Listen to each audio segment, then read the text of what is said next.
स्वामी जी, विज्ञान का मार्ग हो चाहे अध्यात्म का मार्ग हो, उसके अंदर ज्ञान दर्शन बड़ी इंपॉर्टेंस रखता है। मतलब हाईली इंपॉर्टेंस रखने वाली कोई बात होती है तो ज्ञान दर्शन की होती है, और उसको ही परिणाम, उसको ही प्रमाण स्वरूप कहा गया है।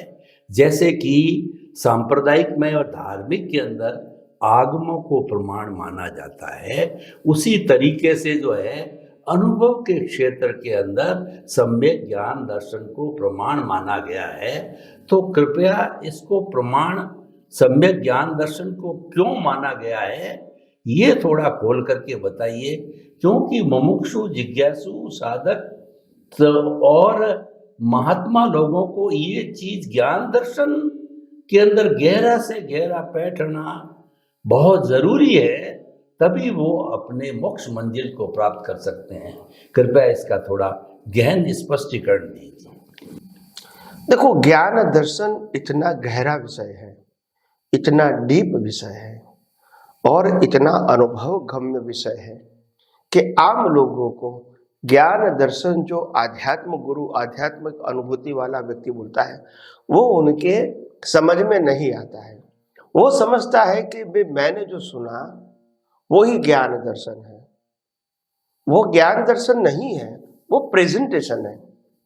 और अनुभवी पुरुष अनुभव से प्रेजेंटेशन करते हैं तो प्रमाण वाली बात होती है, मगर वो भी मूल ज्ञान दर्शन नहीं है।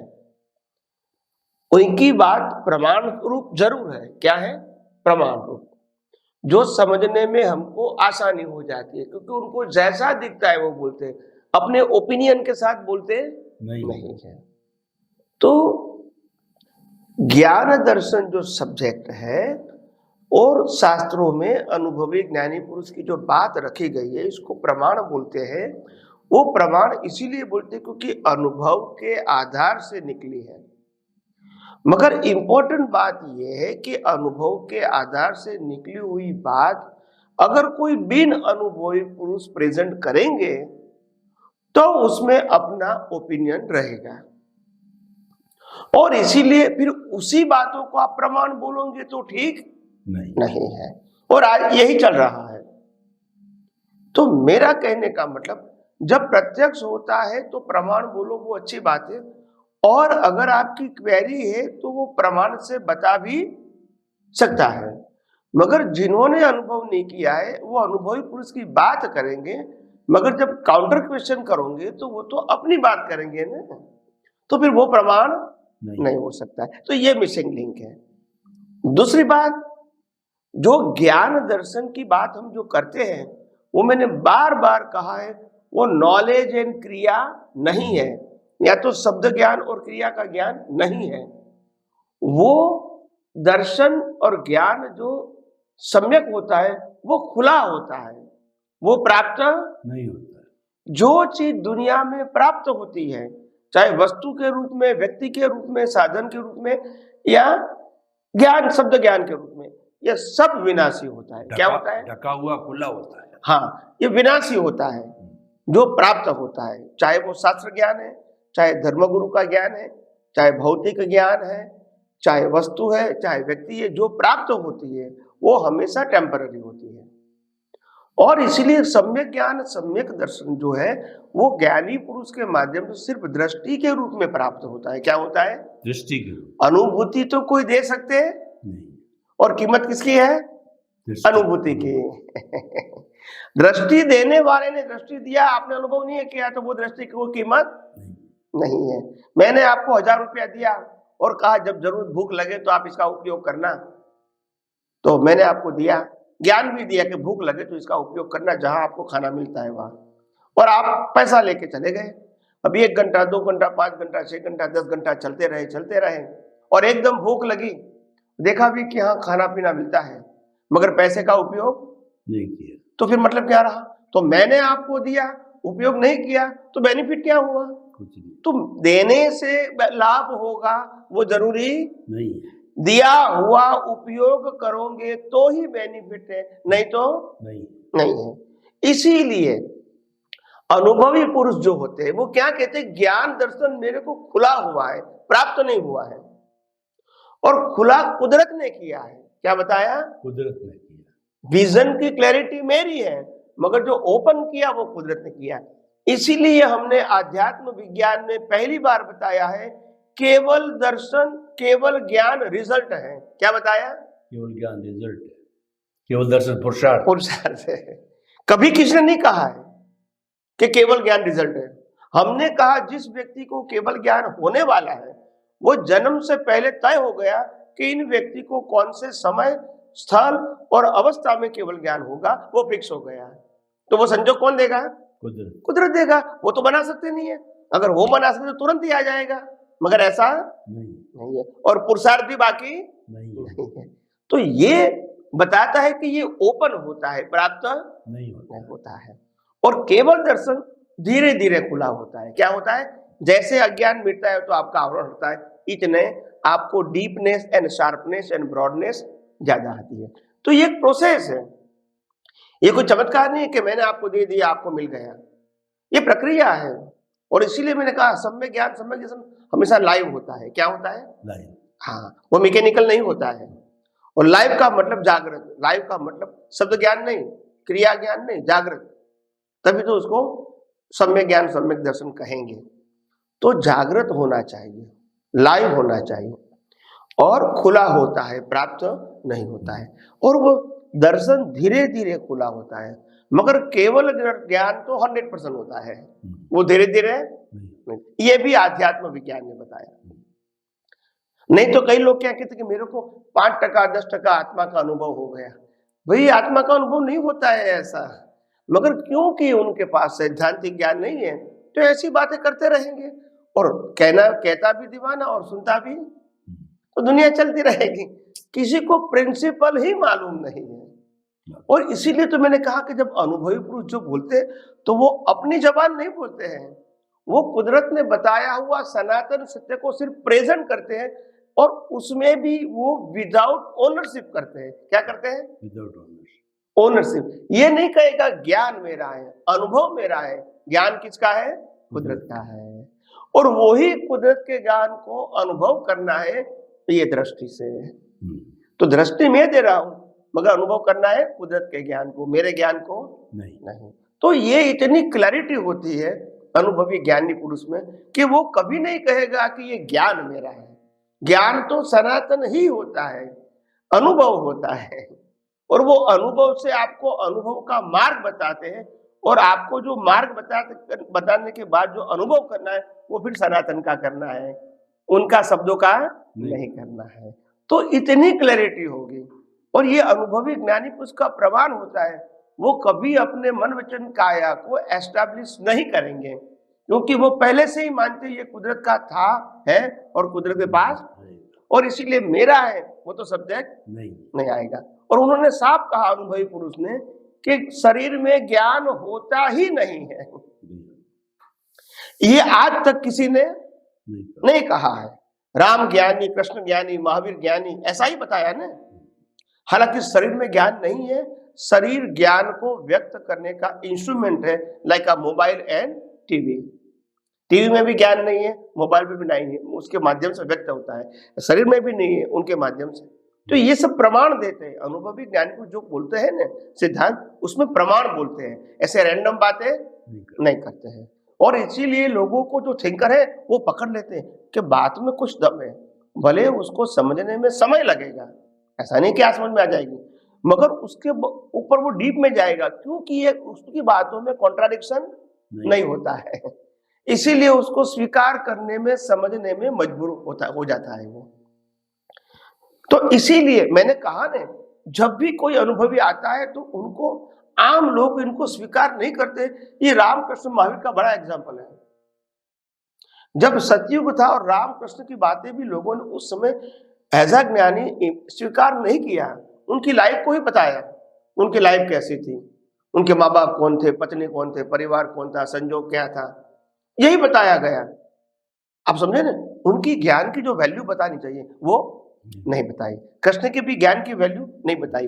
और इसलिए जब जो जिंदे थे रामकृष्ण, तभी 5 व्यक्तियों ने भी उसको धर्म के माध्यम से प्रश्नोत्तरी नहीं किया या प्रवचन उसका नहीं सुना। क्योंकि उस एंगल से वो देखते ही नहीं थे कि ये ज्ञानी है, ये राजा है, महाराजा है, समर्थ पुरुष है।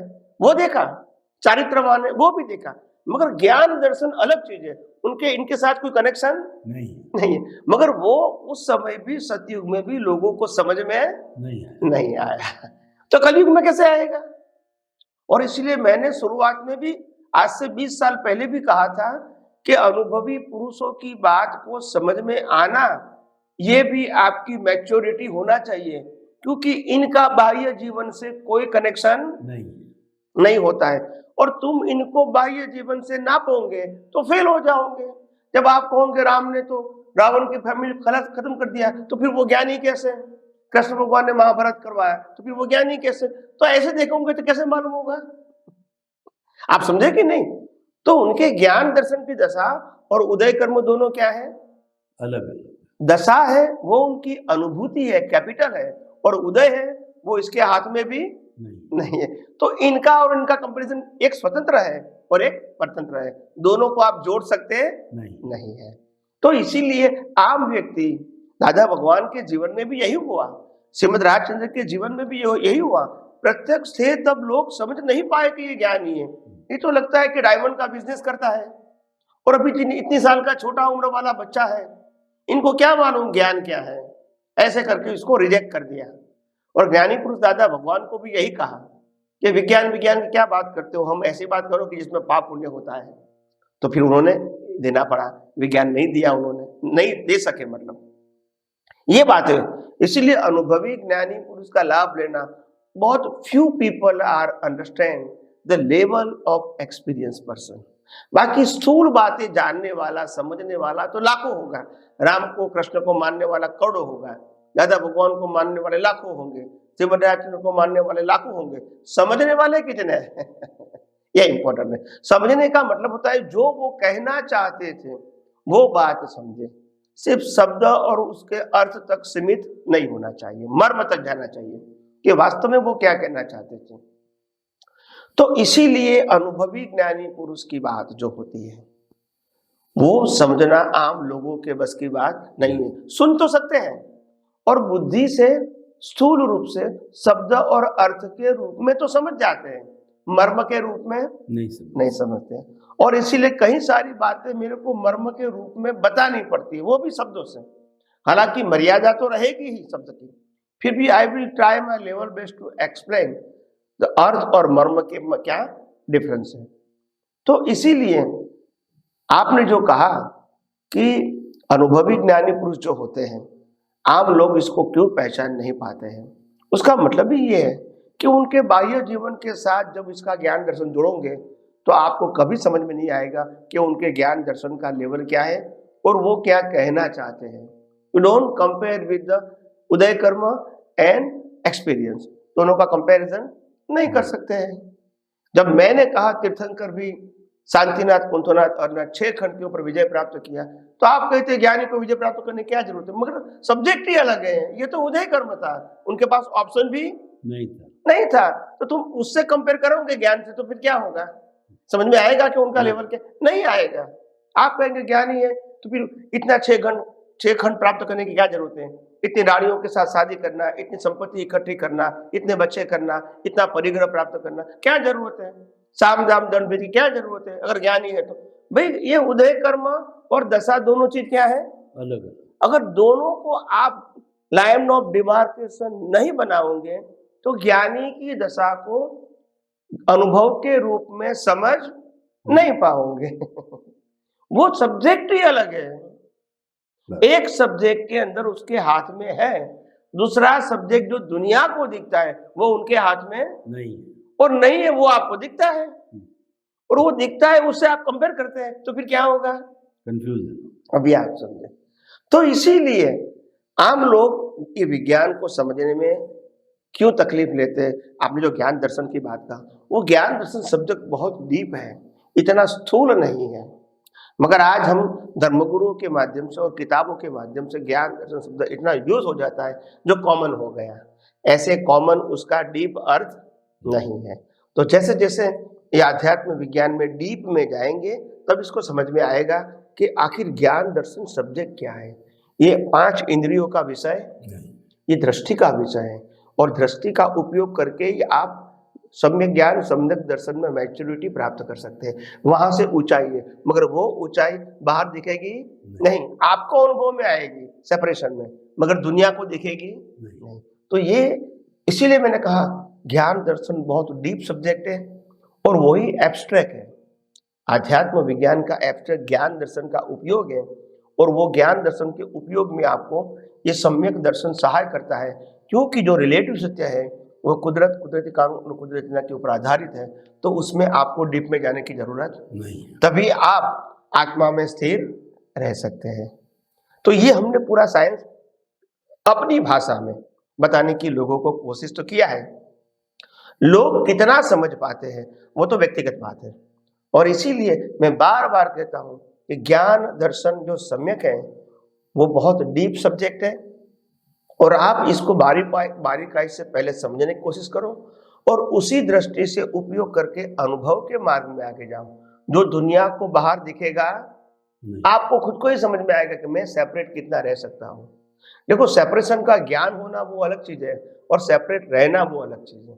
तो सेपरेशन की अनुभूति करना वो एक्सपीरियंस है, सेपरेशन का ज्ञान है वो एक्सपीरियंस नहीं है। और इसीलिए हमने पहले भी कहा कि आप जितना जानते हो इसमें से कितना उपयोग कर सकते हैं, और उपयोग के साथ अनुभव कर सकते हैं, वही आपके लिए रियल ज्ञान है। बाकी ये ज्ञान है वो तो उदय कर्म के अधीन आपको मिला है, भले अनुभवी पुरुष का है फिर भी उदय कर्म के अधीन मिला है, मगर आप कितना डाइजेस्ट कर सकते हो वो तो इंडिविजुअल बात है। इसमें हम कुछ कर सकते हैं? राम की पत्नी सीता को ज्ञान में रस नहीं है तो राम क्या कर सकते हैं? महावीर की पत्नी को मुक्ति में रस नहीं था तो महावीर क्या कर सकते हैं? तो इसीलिए कोई मैं समर्थ पुरुष हूं तो किसी को बदल सकता हूं, ये भ्रांति है। अगर कोई व्यक्ति समझने के लिए आती है तो मैं समझा सकता हूं, मगर मैं जबरदस्ती किसी को कुछ दे सकता नहीं हूं। ये आध्यात्म विज्ञान का विषय नहीं है। तो इसीलिए बहुत आध्यात्म का विषय बहुत गहरा है, डीप है, और उसमें स्पीड की आवश्यकता बिल्कुल नहीं है। मैंने बार बार कहा है कि आध्यात्म विज्ञान के विषय को आप स्पीड में मत ले जाओ। ये धीरज का विषय है, स्थिरता का विषय है, स्लोली एंड साउंडली आगे बढ़ने का विषय है। यहाँ कंपटीशन कंपैरिजन का कोई स्थान नहीं है। आपको खुद को धीरे धीरे धीरे अनुभव करके आगे बढ़ना है, और तभी आपको मैच्योरिटी से मालूम होगा कि आखिर विज्ञान, उपयोग, अनुभव क्या चीजें, वो आपको अनुभव करना है, सिर्फ शब्दों के माध्यम से आगे नहीं बढ़ना है। तो आइए हम आध्यात्म विज्ञान के बारे में और भी बातें आगे करते रहेंगे। स्वामी जी, आपका बहुत बहुत धन्यवाद। आपने ज्ञान दर्शन को जो है वो अध्यात्म विज्ञान का हार्द का, उसका हार्ट का, और मुख्य चीज वही होती है, और इसी से ही जो है सम्यक दर्शन को बढ़ते बढ़ते केवल दर्शन होता है, फिर केवल ज्ञान होता है, और फिर मुक्ति होती है। ये मुख्य चीजें, पर ये सरल नहीं है, इसको अनुभव के अंदर लाना पड़ता है। और ज्ञानी पुरुष पहले अपने विजन को क्लियर करते हैं, और विजन एक मार्ग है, और उसी विजन के मार्ग से वो दूसरों को ज्ञान दर्शन जो उनको स्थिर हो गया है उसकी अनुभूति कराते हैं। वही मार्ग और वही एप्लीकेशन जो है वो जो है सेपरेशन के अंदर करते हैं। तो ये सारी साधना का जो है रास्ता बहुत ही सुंदर है, आपने बताया।